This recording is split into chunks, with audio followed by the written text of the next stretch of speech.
I realised I had to do something about my life was when I went onto probation and struggled to find work. People don't really want to know you when they know you're on probation. Before I started in training, I was a single mother, did various different jobs. In 1998 I got ill, and in 2000 I was diagnosed with schizophrenia, and so I've been out of employment long term for the last 10 years. My name's Gordon, and I used to work with asbestos before I'd done any RNIB course. I only recently lost my sight at Christmas Eve. I also become redundant. Was looking after children, but then I thought I need to get out of home, so I need to find a job. So in order to find a job, I have to do skills for life. I have to make my confidence boost up more. I was a care assistant, and through various personal circumstances I became unemployed. I entered into a depression, and I became so depressed that I needed medical intervention. I received the necessary treatment that I needed, and then I thought, well, really, I could be able to do some form of study to enable me to get into employment. I was basically in custody in Wandsworth. Before that, I was out of work literally for like a year and a bit. When I was in Wandsworth prison, they told me about the piano project, which obviously which led me to where I am right now. I came to ESF to do courses and to make myself ready for the work.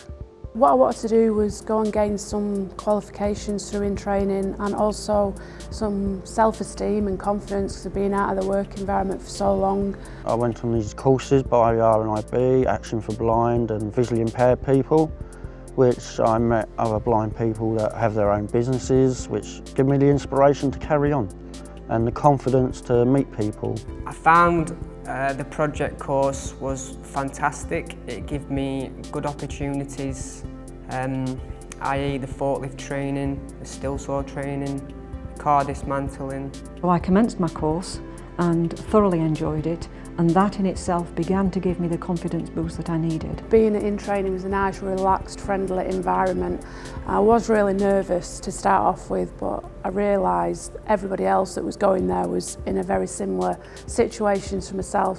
Eventually, I reached a point where I became work ready. Currently, I'm in full-time employment with Recycling Lives. I've been doing paint and decorating work, which obviously they pay for my funding and for my PPE, protective equipment, which obviously my hat, my boots, my travel expenses, which obviously I couldn't do because I just come out of prison.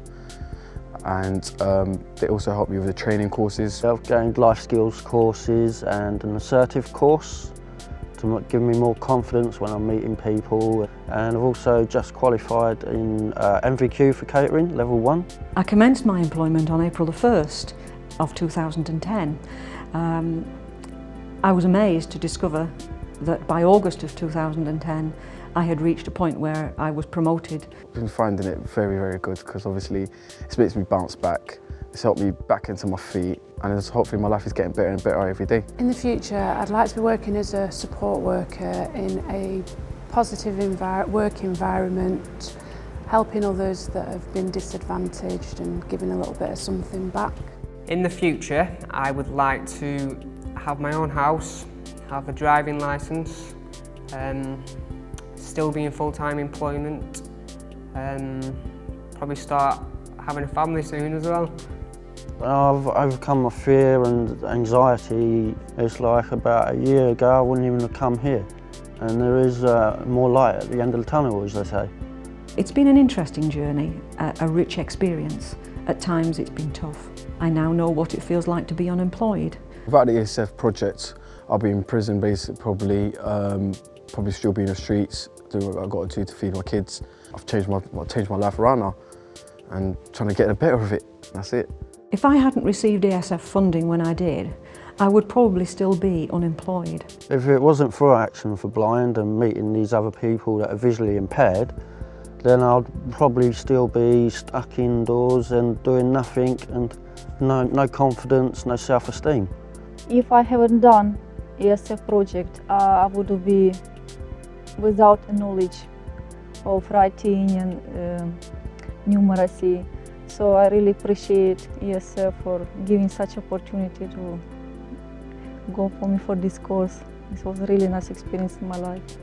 And they've just inspired me to get out there and do things. So thank you very much, ESF.